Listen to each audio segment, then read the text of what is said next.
Metroid Dread is finally here, tying a neat little bow on the classic Nintendo series that started back in 1987, with Metroid on the NES. While a decade-old game stuck in development purgatory doesn't sound like the greatest project, rest assured that Metroid Dread wakes from its slumber, triumphant, and is ready to put Nintendo's bounty hunter in the spotlight once again. Taking full advantage of the jump from the Game Boy Advance to the Nintendo Switch, Metroid Dread feels like a refinement of the series formula that learns from the recent 3DS remake and makes one of the best installments the series has seen in years. Taking place after the events of Metroid Fusion, we're once again put in the shoes of the galactic bounty hunter Samus, who is led to the planet ZDR. A recently discovered video shows that the X-Parasite is alive and flourishing on the planet. In fear of having it spread across the galaxy, Samus travels to the planet in hopes of wiping out the parasite once and for all. However, things aren't that easy as she quickly comes across a new mysterious threat that you'll just have to play to find out. This new world is fascinating and eerie, proving to be an ominous and fun labyrinth of threats and mysteries the deeper Samus dives into it. Among those threats are the Emmy, a robotic guard from the Galactic Federation sent to fight the parasite, only now turned against the Federation, now helping to hunt down Samus for some odd reason. While they aren't the game's bosses, they prove to be an ongoing threat that forces some fun stealth sessions, keeping you on your toes. Overall, as a conclusion to the mainline Metroid series, Dread is a dreadfully good time that wraps up the story quite well. Many key moments are communicated with cutscenes, whether in-game or through the artwork, that even without dialogue at times, leave a lasting impression. Metroid Dread truly feels like the culmination of the previous 2D Metroid games, including the recent 3DS entry, Metroid Samus Returns. While the recent title brought the 2D series to the modern age, it featured cramped controls and a low 30 FPS framerate that's been completely refined thanks to Nintendo Switch's new controls and stronger hardware. With this new entry being on the Nintendo Switch, a lot of the precise controls and pinpoint aim that was introduced in Samus Returns feels much more usable on the Switch. While I did prefer the controls with a Pro controller, playing on my OLED Switch felt fine too. I no longer felt cramped like I did on my new 3DS XL. That's very much appreciated because your moveset and arsenal are vast and intricate in Dread. You'll be charge shooting, sliding, dodging, countering, and way more through the 11-ish hours it'll take you to complete this campaign. Of course, if you rush through it, you can probably get it done in about 8 hours or even more than 11 hours if you go for that 100% completion. You'll be exploring through water caverns, laboratories, and even jungle biomes, all filled with puzzles and interactive elements that evolve the environment over time. I love that sense of progression to the world building that felt like the enemies and the environment around me only grew more challenging as often as I became more powerful. Dread does a phenomenal job at creating a good sense of pacing. The campaign, while short on paper, never felt dull, nor did it feel like it overstayed its welcome. You'll see quite a few callbacks from the recent entry too, like the parry system that'll let you counter an enemy if you time your move correctly. It works much better with these new controls, and in conjunction with your increasingly growing and versatile arsenal, I truly felt like the dangerous galactic warrior that Samus truly is. It proved necessary too, because Dread will throw some crazy enemy encounters at you.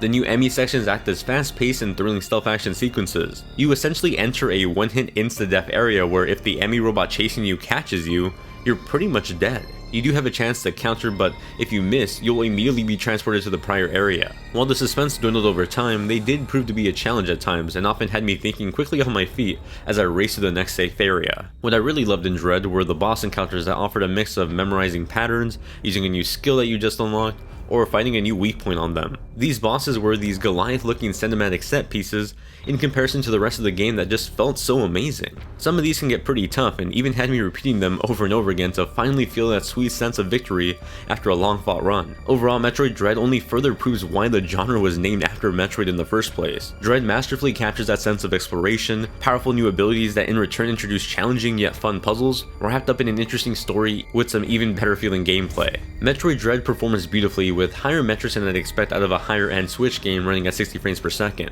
Metroid Dread in dock mode runs at a locked 900p 60 frames per second, with that dropping down to 720p 60 in handheld mode. Even at the lower resolution, since it maxes out the internal resolution, the game looks marvelous in handheld mode. That only gets better if you're playing on the Switch OLED model, as Metroid Dread features various colorful backgrounds and is often contrasted by darker crevices in the foreground. The higher amount of power on the Switch than there was on the 3DS Metroid game allows for some smooth and cinematic-like transitions between in-game cutscenes and actual gameplay. The layered 3D backgrounds, despite not featuring any anti-aliasing, continues to look sharp and vibrant on the Switch. Part of why this game looks so good is the high frame rate working alongside context-sensitive animation.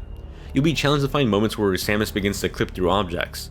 Spanish developer Mercury Steam has created a context animation system that fluidly transitions between Samus' character model. For example, depending on the surface area around you, Samus will appropriately move her hand towards the surface near her. You won't find the same animation used for different types of surroundings either. It reminds me a lot of what Naughty Dog did with The Last of Us Part 2, and it looks fantastic here. It's probably something you wouldn't really notice in practice, but if you slow down and start to analyze things, you'd be surprised by the smaller touches.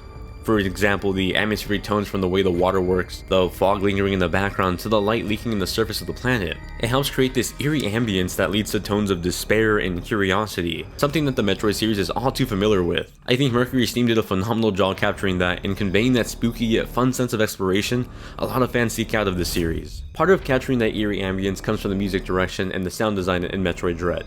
There's a tiny little orchestra playing in the background in the form of various sound snippets helping to do the world building. The little droplets of water leaking from a valve, the synth playing elongated notes in the background as the metal flooring claps against Samus's suit with every footstep. All of it captured the mood and the setting of the planet so darn well and executed so perfectly as one of the only Switch games that supports 5.1 surround sound. You do have to turn it on in your Nintendo Switch system settings, but having that experience, well, you'll wish that every Switch game supported it. Metroid Dread is one of the best Metroid games ever made, let alone one of the best Switch games ever made. Mercury Steam developed this grand experience from refining and learning from design choices and limitations made in Metroid Samus Returns. This is the best the Metroid series has ever looked in 2D, and still maintaining the ambience and atmosphere that the series is known for, while refining staple mechanics and adding some new fun ones too. Metroid Dread has raised the bar for 2D action games, and I hope it's not the last we see of these two companies collaborating, because Metroid has never felt or looked this good.